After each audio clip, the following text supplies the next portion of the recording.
আসসালামু আলাইকুম প্রিয় সংগ্রামী বন্ধুগণ। ভারতকে সতর্ক করলেন উপদেষ্টা নাহিদ ইসলাম। বাংলাদেশের তথ্য ও সম্প্রচার উপদেষ্টা নাহিদ ইসলাম বলেছেন, আগরতলায় বাংলাদেশ সহকারী হাইকমিশনের হামলার দায়ভার থেকে ভারত সরকার কোনোভাবেই মুক্তি পেতে পারে না।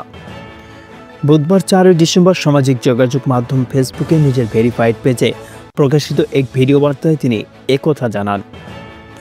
নাহিদ ইসলাম বলেন, একটি দেশের হাইকমিশনের আক্রমণ কোনো সভ্য রাষ্ট্রের আচরণ হতে পারে না। এই ঘটনায় ভারত সরকারের উপর দায় অর্পণ করছি, কারণ তারাই এই দায়িত্ব এড়াতে পারে না। তিনি আরও জানান, আগরতলা বাংলাদেশের সহকারী হাইকমিশনের হামলা চালিয়ে জোরপূর্বক বাংলাদেশের জাতীয় পতাকা নামিয়ে ফেলা হয়েছে।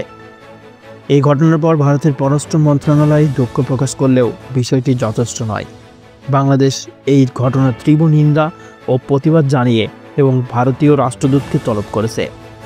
ভারতের কিছু গণমাধ্যমের ভূমিকার কড়া সমালোচনা করে নাহিদ ইসলাম বলেন, যেভাবে বাংলাদেশের বিরুদ্ধে অতিরঞ্জিত ও মিথ্যা প্রোপাগান্ডা ছড়ানো হয়েছে তা রাষ্ট্রীয় সমর্থন ছাড়া সম্ভব নয়। এটি ভারত সরকারের দায়িত্ব জ্ঞানহীন আচরণকে প্রকাশ করে। তিনি ভারতের বিভাজনকে রাজনৈতিক পরিহার করে সৌহার্দ্যপূর্ণ সম্পর্ক করার আহ্বান জানিয়ে বলেন, একটি দেশের হাইকমিশনে আক্রমণ কোনো সময়ে কোনো সভ্য রাষ্ট্রের পরিচায়ক নয়।